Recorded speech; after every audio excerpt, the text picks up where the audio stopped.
Oke, kita kembali lagi, kita ketemu dengan acaranya Prodi Komputer, yaitu podcast tempat kita untuk berbagi pengalaman ataupun kisah inspiratif dari seorang tokoh ataupun alumni. Nah, di hari ini kita kedatangan tamu, seorang pemimpin desa, yaitu Bu Lurah.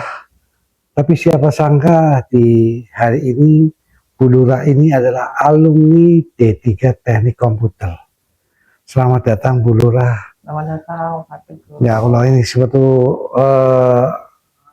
apa ya namanya, kebanggaan buat podcast ini, sudah bisa didatangi oleh Bu Lurah langsung yang alumni dari D3 Teknik Komputer.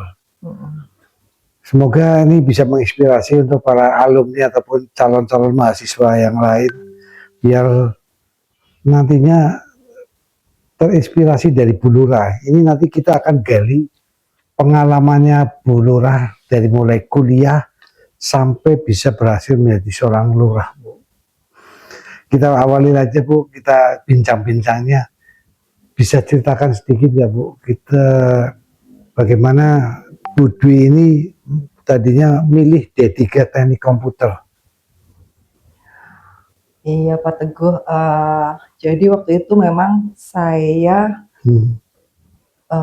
kuliah di D3 TKJ ya. TKJ Teknik Komputer jaringannya. Waktu itu Politeknik Harapan Bersama. Masih Politeknik Harapan Bersama. Ya, jadi waktu itu memang ada kesempatan beasiswa dari Jardiknas, ya. Jadi ada Jardiknas yang oleh kementerian ya Pak, ya, betul. Pendidikan dan Kebudayaan. Kemudian waktu itu batch 2 kalau tidak salah, karena batch 1 sudah sukses, saya batch 2 masuk, alhamdulillah bisa masuk di D3 TKJ itu.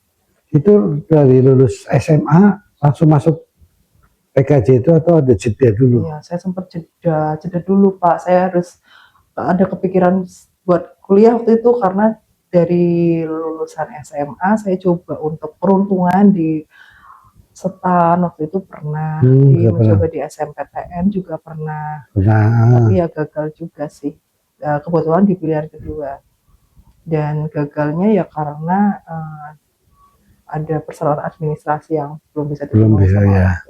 Nah, ini yang menariknya ini, kenapa milih teknik komputer itu? Apa memang Jardiknas hanya ada teknik komputer aja? Hanya ada satunya kesempatan di Jardiknas itu ya di TKJ itu. Nah, itu tuh pas magangnya, apa persyaratan kuliah itu ada magang dulu atau magang dulu baru kuliah itu? Kalau nggak salah dulu itu kan program dari Kementerian Pendidikan dan Kebudayaan itu melalui Jardiknas, itu ada di sini TKJ, program TKJ itu mempersyaratkan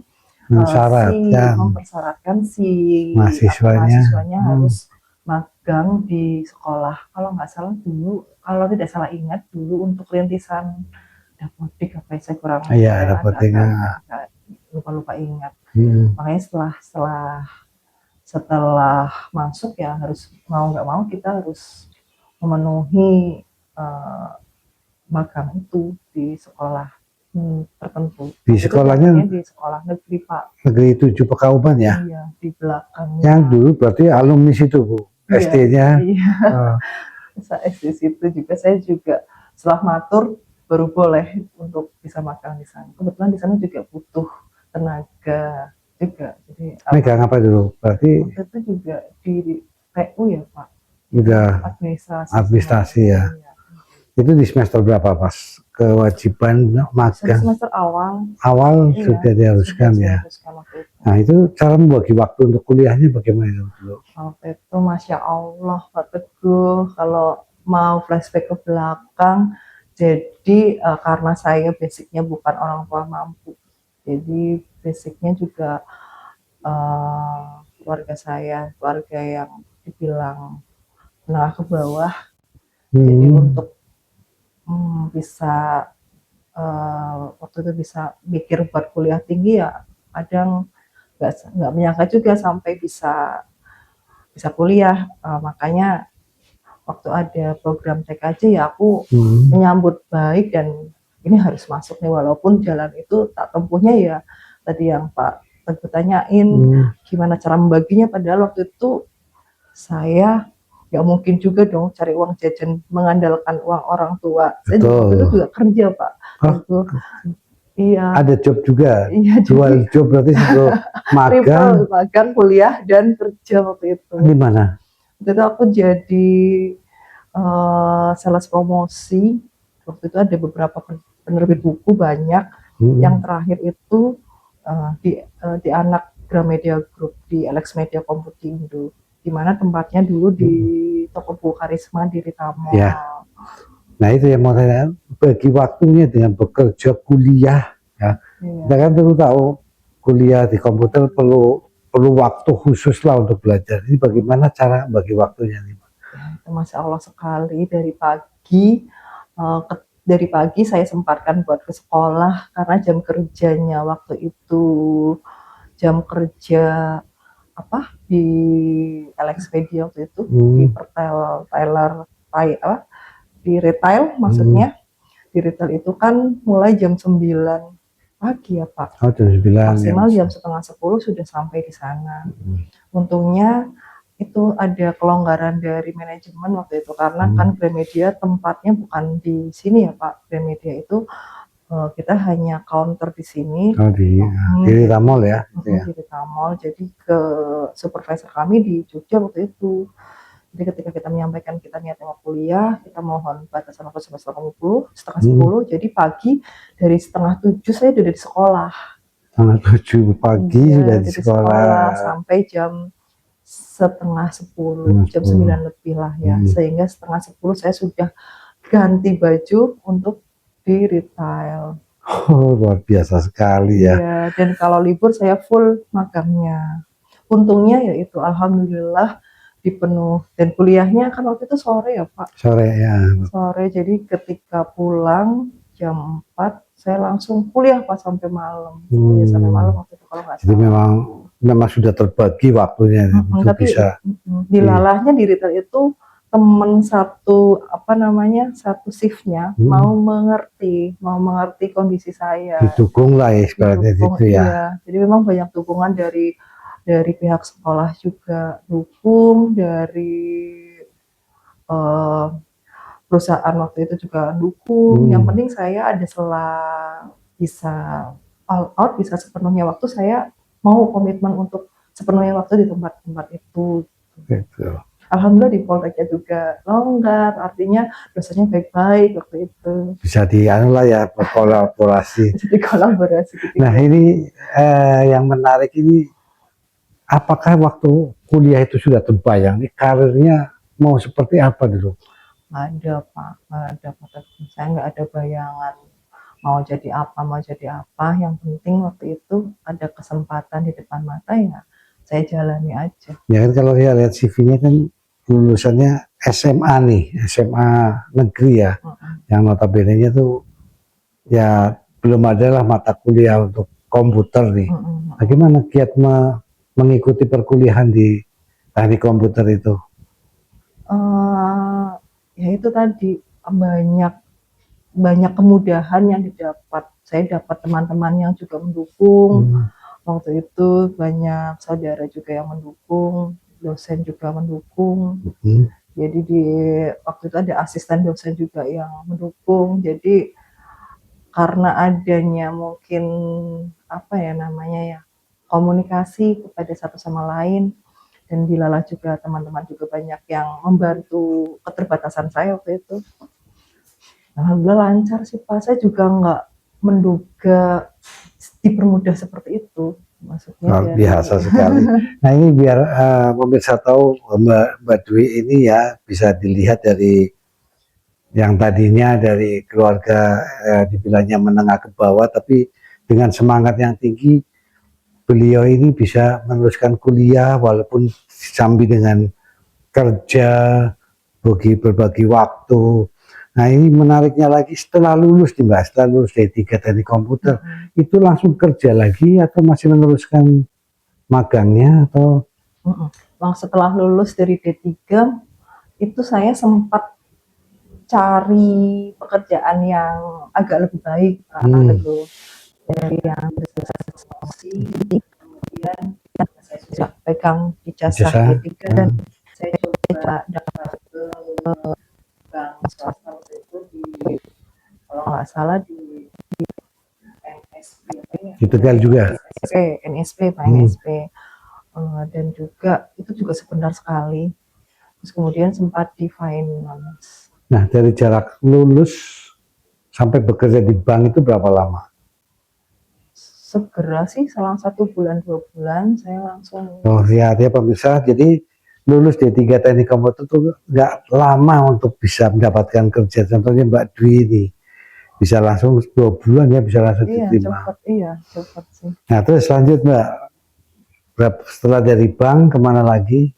Dari bank ke finance. Nah, finance itu ada lowongan CPNS waktu itu. Dulu CPNS di berbagai kota ada ya. Memang CPNS di Lala ada, bukan CPNS di Kota Tegal ada, di Kabupaten Tegal ada. Tahun berapa itu berarti Mbak? Itu tahun 2010 apa ya? Pas saya agak lupa.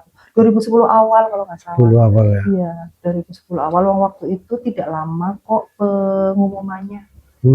Dan dulu tesnya, nah itu di kota itu dulu kalau nggak salah formasinya untuk formasi yang bisa dimasuki oleh TKJ, Pak D3 itu, D3 untuk komputer ada 42 kuotanya Pak di Kota Tegal. Cuman waktu itu saya nggak pede masuk Kota Tegal, sedangkan di kabupaten itu hanya 7. Kotanya 7 formasi saja. Oh, 7 formasi ya. Dengan Bismillahirrahmanirrahim saya masuk ke 7, ternyata alhamdulillah bisa bersaing Pak, dari semua ribuan peserta CPNS yang mendaftar di formasi Kabupaten Tegal. Saya masuk di 7 di dalam ya. 7 ranking itu. Ya, ini kenapa harus diceritakan ya, biar pemirsa tahu bahwa lulus D3 di universitas swasta pun bisa iya, diterima di CPNS ini ya. Betul. Nah, kita lanjut lagi, ini masih banyak yang harus kita kulik.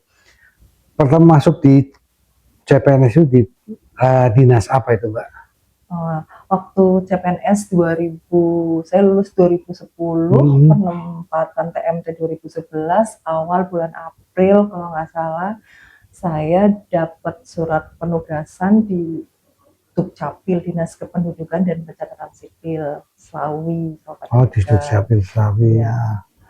Di sana saya sempat lama Pak, berarti dari 2011 sampai 2014. 2011. Dan itu bersaing dengan kampus-kampus yang dari CPNS yang ada, karena kan tidak hanya dari formasinya, masih banyak. Dari S1 komputernya itu juga bersaing dengan kampus-kampus yang bagus. Nah itu makanya tidak salah ini kami panggil alumni Mbak Dwi ini karena memang pengalamannya luar biasa. Nah di Dukcapil itu bagiannya apa Mbak? Dulu di pendataan itu dulu 2011 itu awal mula rintisannya Adminduk buat pendataan untuk pembuatan awal mulanya NIK gitu Pak.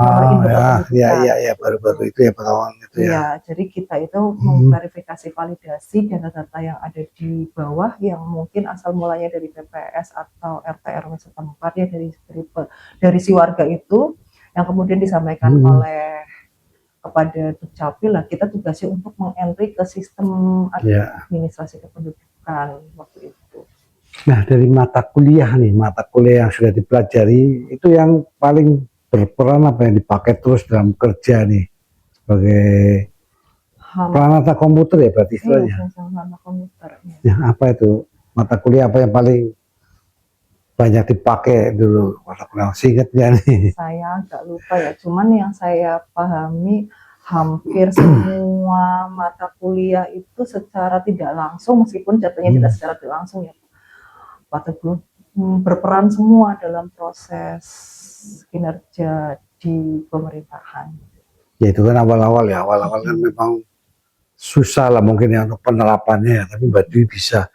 Nah di sini Mbak Dwi sendiri di Dukcapil pengalaman yang paling berkesan apa Mbak dalam menangani kependudukan itu dulu? Ada kesulitan nggak pas waktu Eh, kerja di Dishukcapil? enggak sih Pak. Jadi memang menurut saya dunia kuliah sama dunia pekerjaan kan dua hal yang berbeda, nggih. Betul. Jadi menurut saya ya di kuliah itu hanya dapat materi yang sebetulnya bekal. Hmm, Tapi ketika diimplementasi di pekerjaan, sesungguhnya kan bukan materi yang di kuliah itu secara betul. tidak langsung, tapi kita eh, harus kita nggak bisa ketika kita masuk pemerintahan tiba-tiba oh saya bisanya ini dan harus ini, kita nggak bisa seperti itu Nggak bisa karena milih ya. karena pada dasarnya PNS itu ya melayani masyarakat Pak. Jadi apapun yang sifatnya melayani masyarakat ya harus kita kuasai semua. Nah, itu kan dulu di komputer nggak dipelajarin tuh. Iya.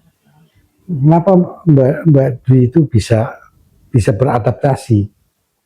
Karena kan kita tahu lah orang-orang komputer selalu bekerja di belakang meja lah, Iya, orang teknis ya. alat teknis. Nah, sekarang saya lihat Karim Mbak Dwi kok kalau lihat perjalanannya cukup cemerlang nih.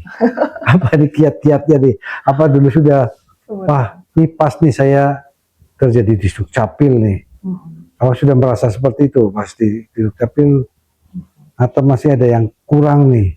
Enggak sih Pak, apa ya namanya, nyatanya bekerja itu kita nggak boleh idealis kan. Betul. Ketika awal-awal saya jadi CPNS juga idealis Pak. Saya porsinya komputer, jadi apapun yang saya harus lakukan harus sesuai dengan faks saya. Itu awal saya juga idealis. Nah itu yang maksud saya itu. Ya. Ya kan? Tapi pada perjalanannya, ketika kita dibenturkan dengan lingkungan pekerjaan yang ada di kantor, kemudian juga sambil melayani masyarakat, yang kita nggak boleh teknis banget, balik lagi ke pelayanan masyarakat, gimana caranya masyarakat paham dengan alur yang ada sehingga tidak muncul crash yang ada di masyarakat dan kita pegawai pemerintah. Nah, ketika tantangan-tantangan itu ada, kita mau nggak mau lentur aja, tanpa meninggalkan integritas. Betul. Gitu. Ya mau nggak mau memang seperti itu Pak pada akhirnya. Nah, kan D3 nih, D3 bisa bekerja. Munculnya pemikiran saya harus melanjutkan kuliah ke S1 itu mulai kapan? Itu tahun berapa ya Pak? Saya lupa 2000 Kuliahnya S1 2015 nih. 2015. Oh iya. Waktu itu saya setelah di Dukcapil. Nah, ini saya agak cerita melenceng lagi, Pak. Nah, ini mungkin itulah perjalanan ya, Pak. Ya, ini lah yang akan saya gali perjalanan seorang Jadi, alumni. pada saat aku di Dukcapil, tiba-tiba ada sidaknya Pak Bupati, Pak Agus Susmono waktu itu. Almarhum ya. Almarhum Pak Agus Susmono tiba-tiba sidak ke Dukcapil. Kemudian gak berapa lama beliau sidak, beliau memanggil saya untuk harus mau ada di sekretariat daerah di TU Sekda waktu itu. Jadi tugas saya yang tadinya komputer banget, basicnya komputer, di SK-nya berubah menjadi administrasi yang hubungannya dengan perbupatian. Jadi nggak ada sama sekali bau komputernya Pak di situ. Oh jadi pas di Dukcapil diminta untuk ke Sekda. Ke Sekda sama beliau secara langsung. Nah itu bagaimana menanggapinya? Kan ya karena bupati yang minta kita berbeda. Berbeda nih. Aduh gimana ya ini langsung ke Sekda, biasa megang komputer sekarang harus menjalani kegiatan bupati, berarti udah ke Sekda ya. Surat-surat yang masuk ke beliau, mengingatkan pekerjaan beliau, membantu ajudan beliau, membantu administrasi yang hubungannya aliran ke yang ada di surat penyurat yang kepada beliau, ajuan-ajuan perbup atau SK bupati beliau yang jauh dari perkomputeran waktu itu. Awal mula sih saya sempat menyangkal ke BKD, kepegawaian Badan Kepegawaian Daerah. Saya kan teknik komputer Pak. Kenapa saya harus maksudnya kenapa saya harus ke Sekda, sekretariat daerah. Lalu beliau menyampaikannya ya ini atensinya Pak Bupati, permintaannya Pak Bupati seperti itu. Jadi karena kita nggak awal mulanya sih ya udahlah gitu ya Pak. Tapi di sana juga akhirnya mau nggak mau kita nikmati aja Pak. Ya Ya. plusnya akhirnya kita jadi melebarkan sayap lagi. Jadi yang tadinya hanya bisa tahu lingkarannya warga masyarakat yang mau Hmm. mengurus akte saja di Ya. Dukcapil, di sana di kabupaten kita jadi tahu lintas sektor, forum komunikasi pimpinan daerah, Ya. Ya. jaringan perkenal dengan jaringan-jaringan di atas eselon 3, eselon 4 juga lebih Nah banyak ini seperti itu. alumni asalnya sudah tinggi sekali. Itu sudah lulus S1 atau belum? Itu belum. Nah, oleh Itu. karena saya di lingkarannya Pak beliau, di lingkaran ringnya beliau di Ah, sekretariat daerah, saya merasa kayaknya perlu saya kuliah lagi deh. Nah, karena kebentur aturan, sebenarnya waktu itu mau kita ke manajemen saja, tetapi kebentur aturan di fungsional, di perangkat komputer, tidak boleh melanjutkan kuliah jika dia tidak linear nih, oh, harus linear juga ya harus di situ linear ya. juga. Iya, Oh, pantesan ketentuannya. dilihat kok D3-nya komputer, S1-nya tetap harus komputer. Iya, tetap harus komputer juga. Makanya dulu dengan seizin beliau juga, saya kuliah ke Hmm. Purwokerto waktu Berapa itu. lama tuh berarti? Satu Ini kan tahun setengah lebih, Pak. Satu ini setengah cepet juga tahun. termasuk cepet ya. Iya, karena transfer dan itu cepat apa namanya konverinya juga dari Amikom juga ada masalah ketika kita menyandingkan dari ini apa ijazah kita yang D3 komputer Hmm. ketika dikonversi menjadi apa namanya dari programnya Amikom Purwokerto waktu itu kan Ya. S1-nya Amikom Purwokerto tidak ada masalah untuk transfer nilainya, jadi langsung aja kita bisa masuk dan cepat. Nah ini lagi satu lagi ilmu, jadi Anda bisa lihat bahwa lulusan dari D3 teknik komputer ini bisa diterima ke Di di mana mana aja. Ini contohnya di Dwi juga S1 Amikom Purwokerto ya. Nah, habis sekda kemana nih? habis dari sekda saya kembali ke Dukcapil Pak. Ikut Nah itu capil. karena Itu udah lulus S1. itu belum, kalau nggak salah saya Belum. masih lanjut karena saya masuk kuliah di sekda itu di tengah-tengah ketika sudah berjalan Ah ya. berjalan di sekretariat daerah. Ah, terus Terus kemudian masih hidup capil sebentar sekali, saya cuma berapa bulan langsung kepala dinas yang baru pindah ke dinas pendidikan, saya dibawa lagi ke dinas pendidikan karena di dinas pendidikan juga butuh peralatan komputer yang membantu pekerjaan-pekerjaan di dinas pendidikan. itu pindah permintaan berarti ya. Dari pimpinan langsung. Oh, dia enak ya. Nggak perlu apa kirain harus mengajukan. Ah, saya pindah ini. Kalau PNS seperti itu ya bisa dipindah-pindah. Jadi Makanya beliau Bu Retno Suprapowati itu melihat adanya apa namanya waktu itu belum ada kontak komputer yang ada di dinas pendidikan. Dulu juga beliau dari kepala dinas Dukcapil, saya masuk, beliau pindah ke dinas pendidikan, saya juga turut serta dibawa untuk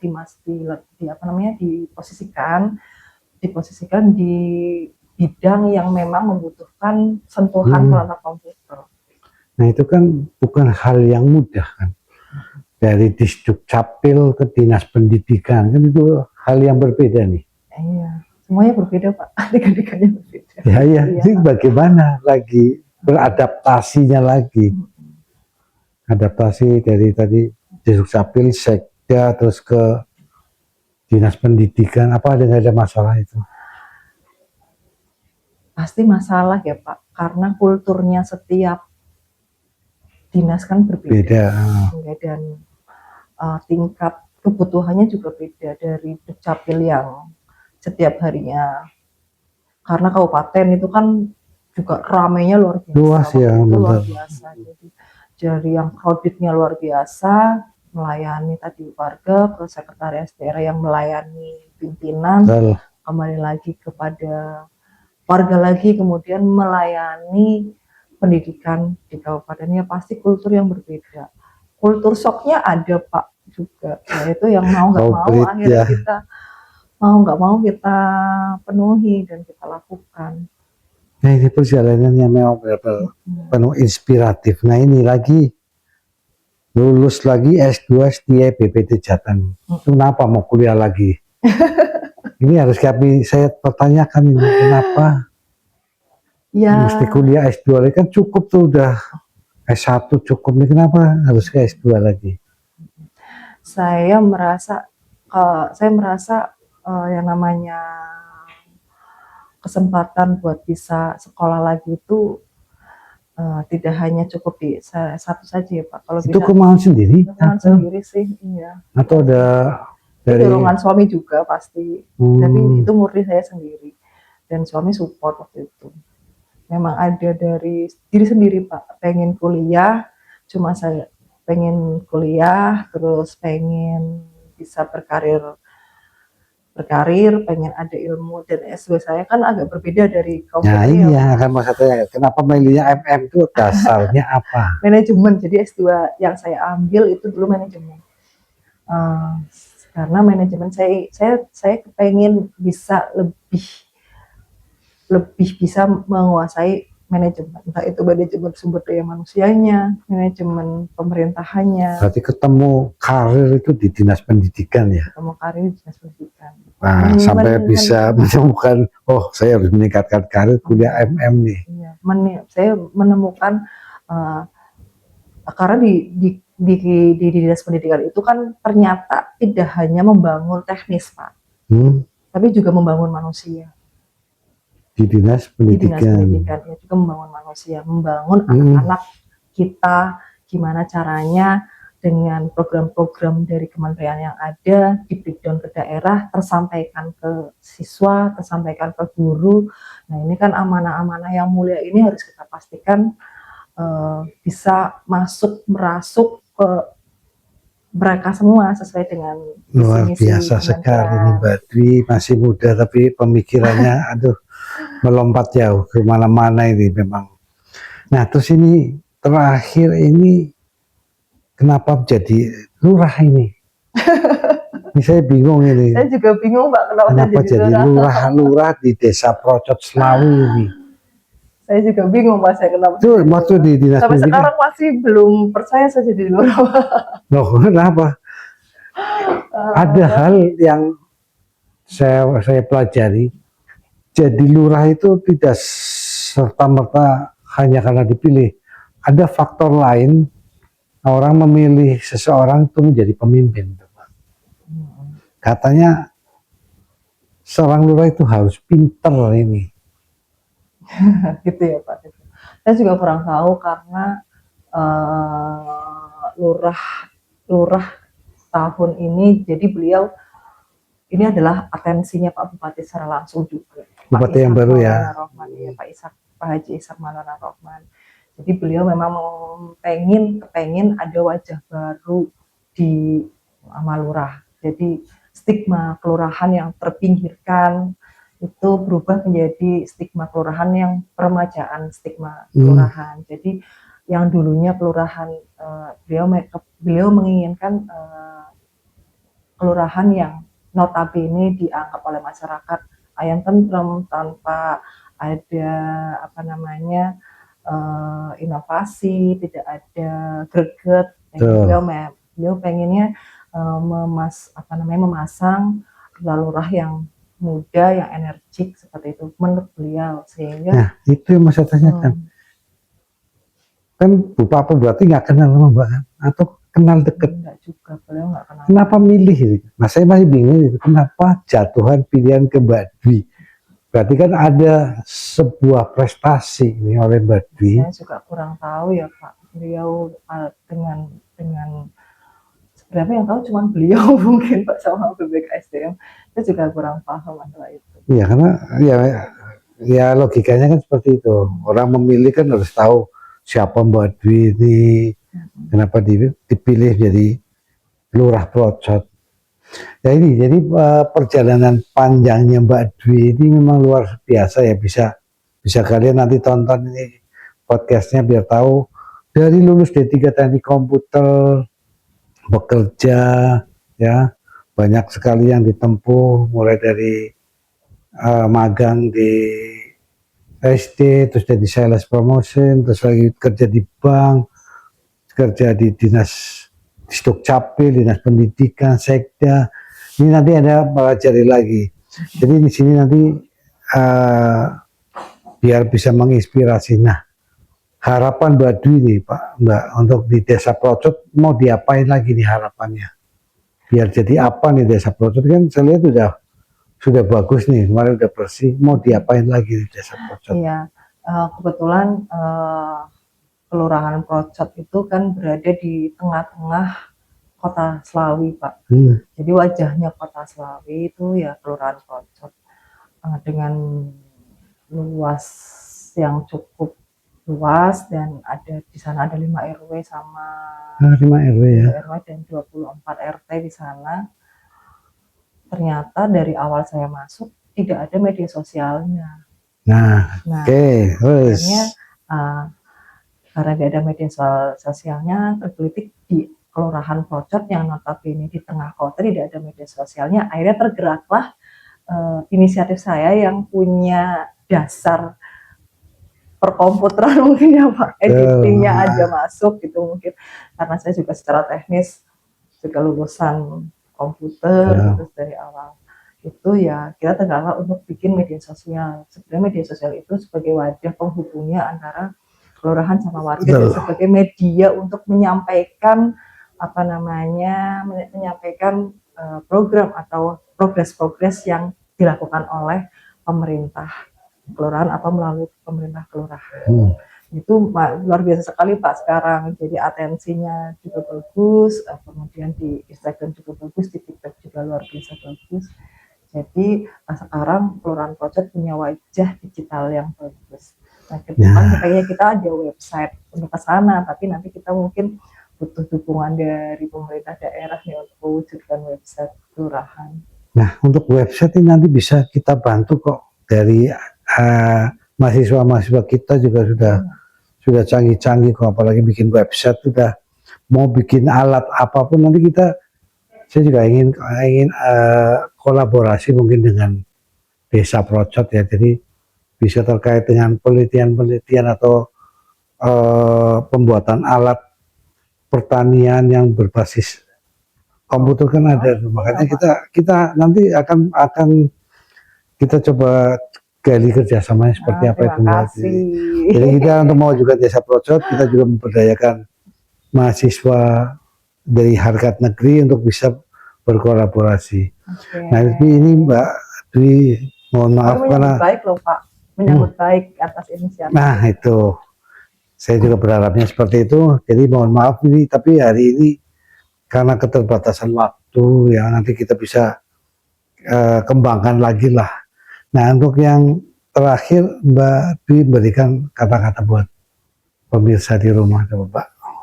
Iya, semuanya dari khususnya untuk adik-adik atau bagaimana Pak? Semuanya penonton di sini, all pemirsa. Pemirsa, semua penonton podcast dari Komputer Podcast di Politeknik Universitas Harkat Negeri ini, kami pastikan ayo kuliah di D3 komputer yang ada di Universitas Harkat Negeri, baik dari D3-nya atau S1-nya, karena ternyata kuliah di mana saja tuh sama kok, apalagi terbukti dari universitas ini mampu mengantarkan saya menjadi PNS dan berkarir seperti itu. Jadi jangan sungkan untuk kuliah, karena kuliah di mana saja itu sama.